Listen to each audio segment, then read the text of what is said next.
The abandoned alien sisters, the alien city was alive with noise and color. Bright lights flickered on tall towers. Markets buzzed with shouting voices, and strange machines rolled across the streets. But in the shadows, away from the shining markets, two small figures sat close together, trying to stay warm. They were sisters, young and thin. Their clothes were torn, their hair tangled, their skin was marked with dust and dirt. The older sister, Lyra, wrapped her arm around the younger one, Nira, as cold wind cut through the alley. "Hold on," Lyra whispered softly. "I'm here." Nira buried her face against her sister's chest. Her voice trembled. "Why don't they help us?" Lyra had no answer. Her own eyes were wet, but she stayed strong for her little sister. The truth was cruel. Their people had abandoned them. The elders had looked at their bodies and declared them different, unfit, a mistake. The girls had cried, begged, but no one had listened. Their family turned away. The crowd whispered, and soon they were left on the streets. Now, wherever they went, the whispers followed. "Those are the cursed ones," someone muttered. "Keep your distance," another said. "Not worth saving." A merchant spat. The sisters walked through the streets each day, hungry, cold, and invisible. They searched for scraps. They searched for kindness. But they always found only rejection. At night, they curled together in the darkest corners, trying to forget the voices, trying to imagine a different world where someone cared. But each morning, reality returned, cruel and unchanging. That night, rain began to fall. The drops ran down the walls, soaking their thin clothes. Nira shivered violently, her lips blue. Lyra pulled the ragged cloth tighter around them both. But it did little to help. "Don't cry," Lyra whispered, though her own tears mixed with the rain. "We will survive. We always do." Nira looked up at her sister, her eyes full of fear. "But how long?" she asked softly. "How long can we survive like this?" Lyra had no answer. Her heart broke, but she pressed her forehead against her. "Sisters, as long as it takes," she said firmly, though her voice cracked around them. The city continued as if they did not exist. Families hurried past, mothers carrying food, children laughing.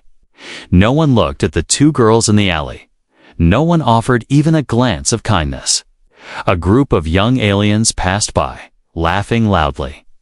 When they saw the sisters huddled in the rain, one of them sneered, "Look, the outcasts." Another picked up a stone and threw it. It struck the wall near Lyra's head. She flinched, but did not move. She only pulled Nira closer. "Go back to the shadows where you belong." One boy shouted. Their cruel laughter echoed as they walked away. Nira sobbed quietly. "Why did they hate us, Lyra? What did we do?" Lyra held her tighter, whispering, "We did nothing wrong. They just cannot see the truth." But inside, her heart whispered something darker. What if they are right? What if we really are worthless? The rain poured harder. The sisters trembled together, their stomachs empty, their bodies weak. Lyra felt her strength fading. She feared that soon, even she would not be able to protect her sister. She lifted her eyes to the sky, whispering to no one, "Is there no one out there who will help us? Is there no one who can see we are alive too?" And then, as if in answer, a shadow appeared at the end of the alley. At first, Lyra thought it was another cruel stranger, maybe someone ready to throw more stones. She held Nira tightly, preparing for the pain, but the figure did not move away. The figure stepped closer, slow and steady. He was tall, broad-shouldered, wearing a heavy coat that dripped with rain. His hood covered part of his face, but his eyes were visible. They were not filled with disgust, not filled with laughter. They were calm, steady, and strangely kind. The sisters froze, staring at him. Nira whispered fearfully, "Lyra, he's looking at us." Lyra's heart raced. She pulled Nira behind her, her voice weak but protective. "Stay back," she whispered to the stranger. Don't hurt us." The figure did not raise his hand, did not throw a stone, did not speak cruel words. Instead, he crouched down so his eyes were level with theirs. His voice was deep but gentle. "Are you cold?" The sisters blinked in shock. No one had asked them that before. Lyra's lips parted, but no words came. Her throat was too dry. The stranger reached into his coat and pulled out a packet of food. He placed it on the ground, pushing it gently. Toward them. "Eat," he said softly. Nira gasped, her small hands trembling as she stared at the food. Her stomach growled loudly, but fear stopped her. She looked at Lyra. "Is it safe?" Lyra's eyes filled with tears. She did not know why, but for the first time in years, she felt something strange. Something she thought was gone forever.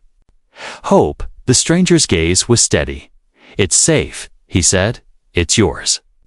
The sisters stared at him, their hearts pounding. Suspense filled the air. Was this another trick? Or was this the moment their lives would change? Asterisk the human witnessed the rain fell harder, drumming against metal rooftops.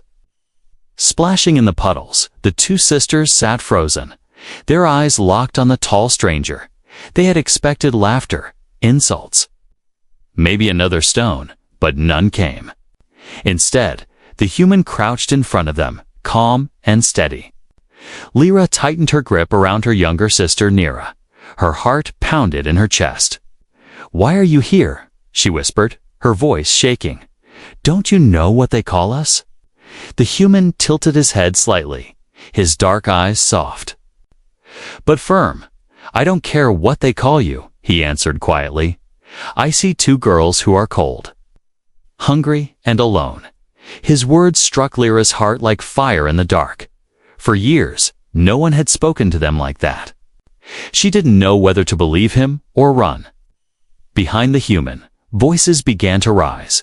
The small crowd of aliens who had gathered in the rain hissed in disgust. "Foolish human," one muttered. "He doesn't know what they are." Another spat. "They are cursed, unfit, worthless." A merchant sneered. "Touch them, and you will share their shame." Lyra flinched at every word. Her shoulders shook. Nira buried her face in her sister's chest, whispering, "He'll leave us, just like everyone else." But the human did not move away. His hand stayed steady on the food packet he had set down. He pushed it closer. "Eat," he said again, his voice gentle but firm. "You don't have to starve tonight." Lyra's lips parted. She wanted to grab it, to end the hunger gnawing in her stomach, but shame held her back. "We don't deserve it," she whispered. The human frowned. His eyes locked on hers. "No one deserves to starve," he said sharply. "Not you, not her, not anyone." For a long moment, the sisters did not move. Then Nira, trembling, reached out with small hands. She picked up the food, her eyes darting fearfully between the human and the crowd. She sniffed it, hesitated, then took a bite. Her eyes widened at the taste. Tears slid down her cheeks as she swallowed. "It's real," she whispered, taking another bite. Then another. Lyra watched her sister eat, her own tears falling freely, slowly, carefully. She took a piece for herself. The warmth spread through her empty stomach. And for the first time in years, she felt more than despair. The human gave a faint smile, relief in his eyes. "Good," he said softly. But the crowd hissed louder. A tall alien stepped forward, his cloak dripping with rain. His voice was harsh. "Human, step away from them. They are cursed. Do not be fooled by their tears." Another shouted, "They will bring you ruin. They are nothing but shame to our kind." The human straightened. His gaze swept across the crowd, sharp and unafraid. "If they are cursed, then tell me what curse is it to be hungry, to be cold, to want a home?" His voice rose above the rain, strong and clear. "The curse is not in them. It is in you, for abandoning them.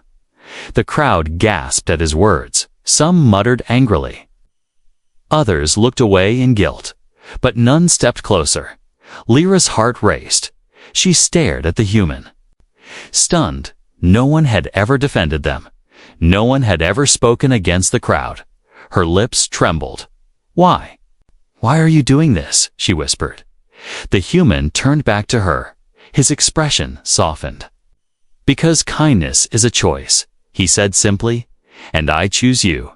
Her breath caught. The words burned in her chest. She looked down at Nira, who was clutching the food tightly with wide, tearful eyes. For the first time, Lyra saw hope in her little sister's face. Fragile but real, the human extended his hand toward them. Open, steady, come with me. He said. Lyra froze. Every part of her screamed not to trust, not to hope. If we go, they will hate you too, she whispered. He gave a faint smile, one corner of his mouth lifting. Let them hate me, he answered. Behind him, the crowd erupted again. He's mad. Humans are weak, too soft. He will regret this. But Lyra heard only his words. Her hands shook. Her mind whispered all the cruel names she had been called, all the warnings, all the years of rejection. Yet her heart whispered something else. What if this time is different? Nira tugged at her sister's arm, her voice trembling. Lyra, please. Lyra looked at her little sister, then at the human's outstretched hand. His eyes were steady, calm, unafraid. She swallowed hard, then with all the courage left inside her, she reached out. Her hand met his. The warmth of his grip spread through her like a fire. The crowd gasped. Some covered their mouths. Some spat in disgust, but none dared to stop him. The human pulled Lyra gently to her feet, then reached for Nira's small hand. She hesitated for a moment, then placed her trembling fingers in his. And so, for the first time in their lives, the two sisters stood not as abandoned outcasts, but as girls chosen, held, and seen. The human looked at them both, his voice calm but firm. You are safe now. Nira's lips parted, her eyes shining. Safe, she repeated softly, tasting the word as though it was something new. Lyra felt her heart break and heal at the same time. She whispered through her tears, no one has ever said that to us before. The human's voice was steady. Then remember it, because from now on, it will always be true. And as he led them through the rain, away from the stares and whispers, the sisters clung to his hands tightly, afraid to let go, afraid this fragile hope might vanish for the first time. Their story did not end in rejection, but in a step toward something new. The choice of kindness. The rain poured harder, washing through the streets like a silver curtain. The human walked steadily, holding the sisters' hands. His coat hung heavy on their shoulders, protecting them from the storm behind them. The crowd still lingered at the alley's edge, their whispers sharp and full of scorn. He has lost his mind, one muttered. No human should touch them. Another spat. They are outcasts, cursed, unworthy. But the human did not turn back. His steps were firm, his shoulders broad like a shield. Lyra's heart pounded in her chest as she clung to his hand. Every step felt unreal, like a fragile dream that could shatter at any moment. Her whole life had been filled with rejection, cruelty, shame. Someone was leading her away from it, openly defying the world that despised her. She lowered her voice, whispering so only he could hear. Why are you doing this? You don't even know us. The human glanced at her, his eyes steady. I know enough, he said. I know you are alive, and that is reason enough. Her breath caught. She turned her face away quickly, afraid he might see the tears in her eyes beside her. Nira clung tightly to the human's other hand, her small feet stumbling on the wet stones. Each time she faltered, he slowed his steps so she could keep up. Her lips trembled. They'll hurt you. Because of us, the human gave a faint smile. Then let them try, he said quietly. The voices of fear, the whispers grew louder behind them. Some of the onlookers followed a few steps, unwilling to let the scene end. Human, stop. One of them shouted, "You don't know what you take into your home." Another hissed, "They will bring ruin on you." The human stopped, turning slowly to face them. His eyes narrowed, sharp as steel. "You speak of ruin," he said, his voice rising above the rain. "But tell me what ruin is greater than letting children starve in the streets while you look away?" The crowd fell silent, shifting uncomfortably. No one answered. "You call them cursed?" the human continued, his voice steady but cutting. "But the only curse I see is your cruelty, your cowardice, your refusal to act with even the smallest kindness." Lyra's breath caught. Her chest tightened at his words. Never had anyone spoken against them so openly. She stared at him in disbelief, tears streaming down her face. The human turned back to the sisters. "Come," he said gently. "We don't need their voices anymore." And with that, he led them away. Leaving the crowd stunned in silence, a new path they walked through the quiet streets. The noise of the market fading behind them, the neon lights reflected in the puddles, painting strange colors across the ground. For the first time in years, the sisters were not hiding in shadows. They were walking openly, holding the hand of someone who refused to let them go. Nira looked up at him timidly, her voice small. "Are we really safe?" The human looked down at her, his expression softening. "You are safe," he said firmly. "As long as I stand, you will not be harmed." Nira's eyes filled with tears. She whispered the word again, as if it was too precious to believe. "Safe." Lyra held her sister closer, her own heart shaking. Is it possible? Can his words truly be real? The choice made finally. They reached a quieter district. Far from the noise of the marketplace, the human stopped near a small building with a heavy door. He pressed his hand against a panel, and the lock clicked open with a soft hiss. He turned to the sisters, his eyes calm but firm. "This is my home," he said, "and now it will be yours too, if you choose to enter." The sisters froze. Their hearts raced. Lyra's lips trembled. We cannot. We are not worthy of shelter." The human shook his head. "No one is unworthy of shelter. No one is unworthy of kindness." Nira looked at her sister with wide, pleading eyes. "Lyra, can we?" she whispered. Lyra's throat tightened. She wanted to protect Nira, to keep her from another disappointment. Her whole life had taught her that kindness was always a trick, always a lie. But when she looked into the human's eyes, she saw no trick, no lies, only truth. Her voice cracked. "Why us?" The human's answer was simple, but unshakable. "Because kindness is not given only to those who earn it. Kindness is given because it is right." His words broke through the chains around her heart, slowly, trembling. Lyra nodded. He held out his hand once more, waiting, not forcing. Lyra hesitated, then placed her hand in his. Nira quickly followed, her small fingers wrapping tightly around his.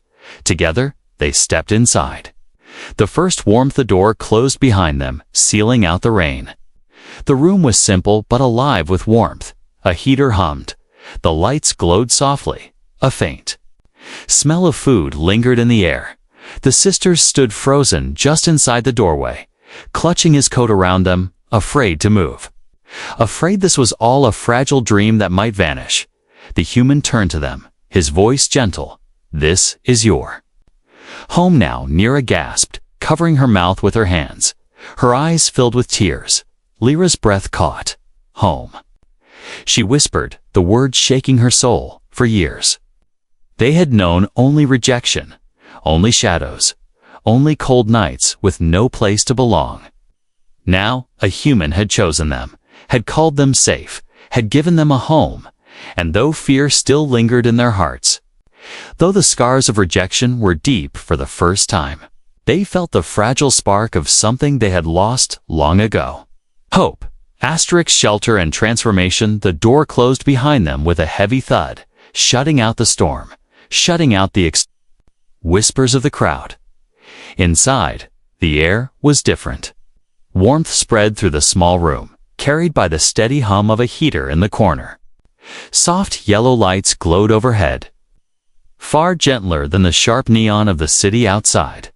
The two alien sisters froze near the doorway, clutching the human's coat tight around their thin bodies.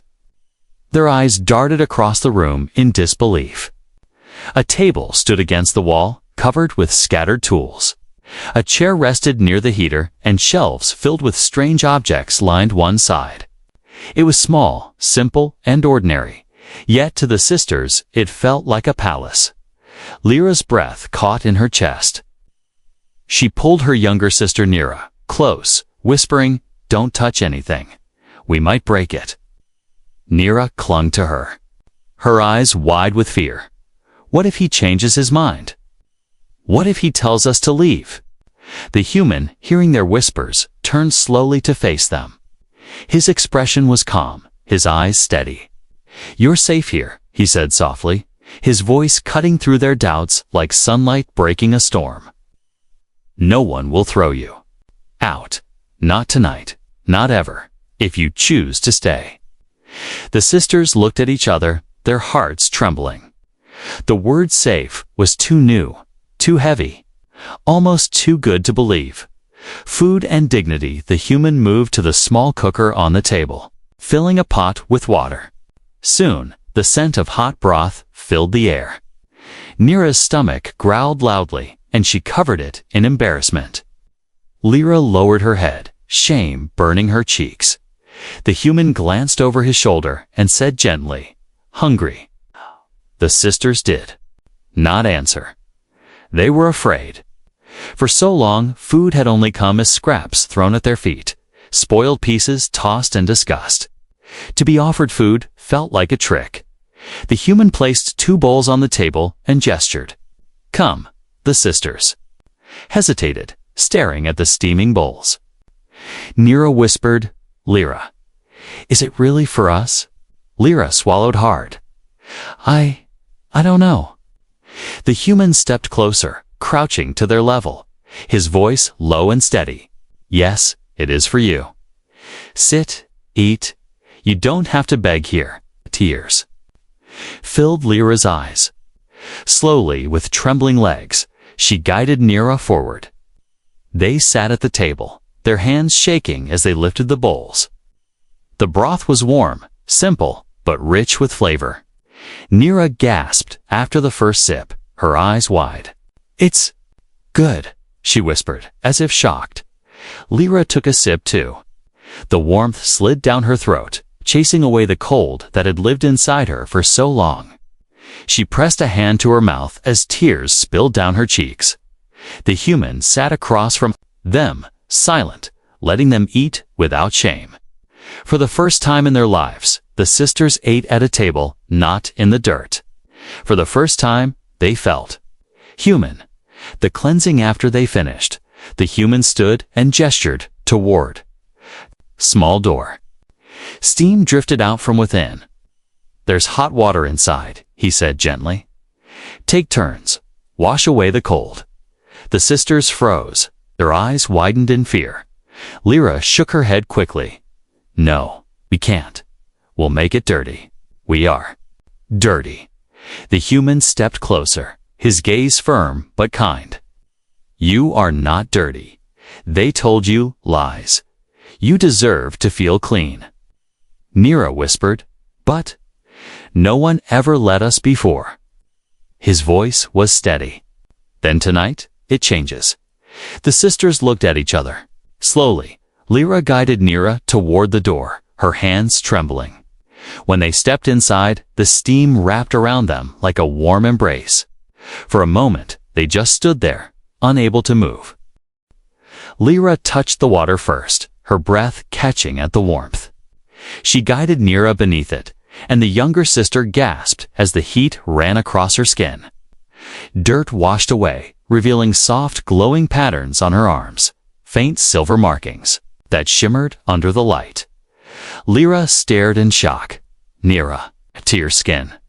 Neera looked down, her own eyes wide. Yours too, she whispered. Lyra turned, seeing her reflection in the fogged mirror. The same silver glow traced across her shoulders and chest, hidden for years beneath grime and pain. She pressed a hand against the glass, her voice breaking. We are not ugly. We are different. For years, their people had called them cursed, unfit, worthless. But here, in the warmth of the water, they saw their true selves for the first time. Unique, strange, but beautiful, they cried together, letting the water carry away not just dirt, but years of shame. The new light when they finally stepped out, wrapped in towels, their damp hair clinging to their faces. They were nervous. Their secret was visible now, the glowing silver patterns across their skin. They feared rejection. Again, feared the human would see them as their people did. But when they stepped back into the room, the human looked at them calmly, his expression unchanged. His eyes softened. You look like yourselves, he said simply. And that is good. Lyra's voice cracked. Not strange. The human shook his head. Not strange. Strong, beautiful. The sisters gasped, their hearts trembling. No one had ever spoken those words to them. Tears spilled down their cheeks as they clutched the towels tighter. Overwhelmed by emotions too big to hold, the human placed a clean blanket on the bed and gestured. Rest. Tonight, you sleep warm. The sisters crawled onto the bed, curling close together beneath the blanket. The fabric was soft, the warmth deep and steady. They pressed their faces into it, sobbing quietly, but these were not the tears of pain they had known their whole lives. These were tears of relief. As their eyes closed, Neera whispered faintly, Lyra, we have a home. Lyra pressed her forehead against her sister's. Yes, for the first time. And in that moment, the Outcast sisters felt something they thought they would never feel again. Hope *, the secret revealed. The night was calm inside the small human shelter. Outside, the storm had passed, leaving the city washed in rainwater. Neon signs flickered faintly in the distance, but here, in the quiet room, only the soft hum of the heater filled the silence.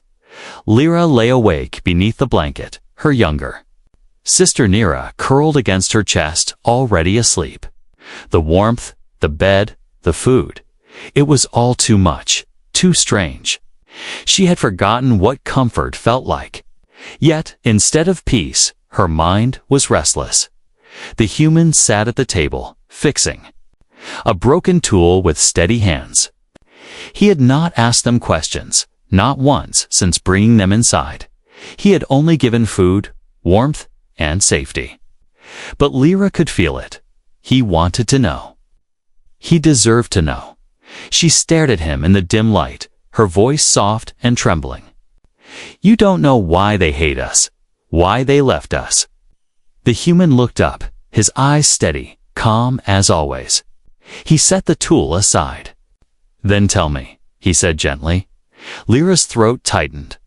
She had carried the truth for years, buried it in silence. Every time she thought of it, shame filled her chest. But something about his gaze, patient, unafraid, made her believe. She could speak. The weight of truth it was when we were small. Lyra whispered, her voice breaking. The elders tested us. They tested every child in our village to judge their health, their strength, their future. Her fingers clutched the blanket tighter. My sister and I, we were different. Our bodies grew too quickly, too large, too strong. The elders whispered that it was unnatural. They said our size meant we would never be able to bear children. As the others did, tears slid down her cheeks. For our people, a woman's worth is measured only by that. If you cannot give life, you are nothing. You are a waste. A shame to your family." The words cut into her again, as if freshly spoken. She pressed her forehead into her palm, whispering. "They looked at us and said we had no future. They said we were unfit, that we would only bring weakness to our kind." The human's jaw tightened, his hands curled into fists on the table. But his voice stayed calm. "So they abandoned you," he said softly. Lyra nodded, sobs shaking her shoulders. "Yes, even our own family. They turned away. Our mother said nothing. Our father would not look at us. Our brothers and sisters stayed silent. No one spoke for us. No one held our hands. We were erased." Her voice cracked. "From that day, we were not daughters, not sisters. We were just outcasts." Beside her, Nira stirred, her small voice weak but clear. "I remember," she whispered. She blinked sleepily, tears shining in her eyes. "I remember when they called us cursed." Lyra pulled her closer, whispering, "She, rest." But Nira shook her head. "No, I remember. They said we carried shame in our blood, that no one should touch us or they would share our curse." Her lips trembled. "I was so scared, Lyra. I thought maybe I was poison." The words stabbed Lyra's heart. She held her sister tightly, whispering, "No, Nira. You are not poison. You are my light, always." The glow of the human's eyes fell to their arms, where faint silver markings shimmered in the dim light. "And these," he said quietly, "the glow, was that why they feared you too?" Lyra hesitated, then nodded slowly. "Yes, it appeared when we grew older. The elders said it was a sign of corruption, that our bodies carried too much energy. They said if we ever bore children, they would be twisted, dangerous. They declared us broken." Her voice trembled as she added, "Sometimes, when we are afraid, the glow grows brighter. Machines flicker near us. Plants change. Up. People said it was a curse, that we would destroy everything around us one day." Nira hid her glowing arms beneath the blanket, whispering, "I don't want to hurt anyone." The human leaned forward, his voice calm but firm. "Tell me, have you ever hurt anyone?" Both sisters shook their heads quickly. "No," Lyra said. "Never. Sometimes things break, but we never harmed anyone." The human nodded slowly. "Then it is not a curse. It is not corruption. It is power. And power is not evil only. Fear makes it so." The sisters blinked, stunned. His words clashed with every lie they had been told their whole lives. "You call it curse," he continued, "but I see strength. You survived pain, hunger, rejection. That is not weakness. That is not shame. That is survival." Tears spilled down Lyra's cheeks. But what if they were right? What if our difference is dangerous? The human's gaze hardened.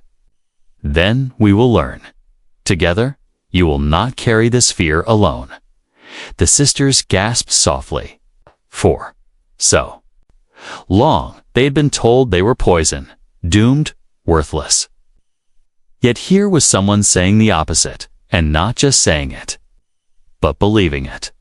The shadow of fear Lyra's breath shook as she whispered, "If the elders know we survived, if they hear that you helped us, they will come. They will not let us live free."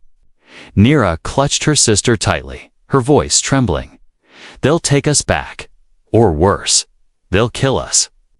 The human stood slowly, his broad frame casting a shadow across the room. His voice was steady, like a blade drawn in the dark. "Then let them come." The sisters stared at him, stunned. "You've lived your whole lives in fear of them," he said. "But fear is not truth. They cannot decide your worth. Not anymore." Lyra's lips trembled. "But you would fight them." "For us." His eyes burned. "With certainty, yes, I will not let them touch you." The sisters clung to each other, their tears falling freely, their hearts torn between fear and hope. For the first time, someone had not only seen them, he had chosen to protect them. The first promise Rhaenyra whispered softly, "Why? Why do you care?" The human crouched before them, his eyes meeting theirs. His voice was quiet, but strong, because kindness is not weakness. Kindness is strength. Humanity survives because we care, even when others will not. That is our gift. Lyra covered her mouth with her hand, her chest shaking. Rhaenyra buried her face in her sister's arms, whispering through tears, "He sees us, Lyra. He really sees us." Lyra nodded, unable to speak. Her tears fell freely, but for the first time, they were not only tears of pain. They were tears of relief. The human placed a gentle hand on their shoulders. "You are not curses," he said firmly. "You are not broken. You are worth saving. And I will always see you." And in that quiet room, for the first time in their lives, the sisters felt the chains of shame begin to break. For the first time, they believed that maybe their story was not doomed to end in despair. But outside, unseen in the shadows of the city, cloaked figures moved silently through the streets. Their eyes glowed faintly, their weapons hidden under their robes. The elders had sent their hunters. Asterisk. Humanity's gift morning came slowly. The storm had ended, leaving the streets outside wet and shining under the pale sun. Inside the human shelter, warmth lingered. The heater hummed softly, and the scent of broth filled the air once again. Lyra woke first. She blinked at the light spilling across the floor. For a moment, she thought it was a dream, the blanket around her, the soft bed beneath her, the gentle rise and fall of Rhaenyra's breathing as her sister slept peacefully against her. Then, she turned her head and saw the human at the table, already awake, sipping from a metal cup. His steady presence reminded her this was real. "You slept," he said, quietly, his voice carrying no judgment. Lyra hesitated, then nodded. I think I did." The human gave a faint smile. "Good, you needed it." Rhaenyra stirred and sat up slowly, rubbing her eyes. Her hair fell damp against her cheeks, silver glow faint beneath her skin. She yawned, then froze, as if remembering where she was. Her wide eyes searched the room nervously. The human noticed. "You're safe," he said again, the same words he had repeated since the moment he met them. His voice was calm, steady, the kind of voice that made even fear. Pause. A morning meal, he placed bowls of hot broth before them. The sisters stared at the steam rising from the bowls, their hands trembling. "You don't have to rush," he said gently. "It's yours." Rhaenyra picked hers up first, sipping slowly. Her eyes widened. "It's warm," she whispered, as though warmth itself was something magical. Lyra ate more carefully this time, not gulping down each bite like the night before. She let herself taste it, feel it. Each sip reminded her she was still alive. She caught herself shaking her head. In disbelief, the human noticed. "What is it?" Her lips trembled. "It feels wrong," she whispered. "To sit at a table, to eat real food, to be treated like we matter." The human leaned forward, his voice firm but soft. "It is not wrong. It is what should have been yours all along." Rhaenyra's eyes filled with tears. She set down her bowl, whispering, "Why do you care so much?" The human's answer was simple, yet strong. "Because humanity learned long ago that survival without compassion is no survival at all. Kindness is our strength. That is our gift." The sisters froze at his words. Gift. Their people had always spoken of them as curses. Now, this human spoke of them as gifts. A lesson in trust after they ate, The human showed them how to use the heater, how to pour water from the small container, how to fold the blanket neatly. Neera giggled softly when she spilled water on herself, and the sound startled her. She hadn't heard her own laugh in years. Lyra stared at her, stunned. She couldn't remember the last time her sister had smiled like that. The human caught her expression. "It's good," he said. "Let her laugh. She deserves it." Lyra swallowed hard. Her chest tightened, but this time the feeling was not pain. It was something else, fragile, warm, like the first glow of fire in darkness, the first discovery that evening. As the human worked on a broken device at his table, sparks flickered from its wires. Neera flinched, pressing close to her sister. But Lyra felt something stir inside her. She remembered the way her skin had glowed in the shower, the way her markings pulsed with emotion. Carefully, she reached out her hand. "Lyra." "No," Neera whispered fearfully. "Don't. It will break." But Lyra ignored the voice of fear. She touched the device lightly. At once, her silver markings brightened. A soft hum filled the air. The sparks calmed. The wires shifted, fusing back together. The device lit up whole again. The human froze, staring. "You repaired it." Lyra gasped, pulling her hand back quickly. "No, I didn't mean I thought it would break." But the device hummed steadily, no longer broken. The human's eyes softened, and he smiled faintly. "Not broken, Kara, fixed. You healed it." Neera's mouth fell open. She looked at her sister in awe. "You fixed it." Lyra's heart raced. "I'm not a curse," she whispered, her voice breaking. The human nodded firmly. "You never were. Your gift is not destruction. It is creation, healing." Tears spilled down Lyra's cheeks. She pressed her hand against her chest, sobbing softly. "All my life, they told me I would destroy everything, but I can mend." The human's voice was steady, unshaken. "That is humanity's way too. We break, but we also mend. And now you know the truth. You are not cursed. You are hope." Humanity's gift. Later that night, the sisters sat near the heater, wrapped in a clean blanket. Neera rested her head on Lyra's shoulder, whispering, "We're not broken." Lyra kissed her sister's hair. "No, we're not." The human leaned against the wall, arms crossed. His gaze was calm but protective. "From now on, remember this. Your worth is not decided by them. It is decided by you, and you chose to survive. That is strength." The sisters nodded, their hearts full of fragile belief. For the first time, they wanted to see tomorrow. 4. The first time they dared to imagine a future. But in the shadows, outside, the city was not silent. In the narrow streets, cloaked figures moved like ghosts. Their eyes glowed faintly beneath their hoods.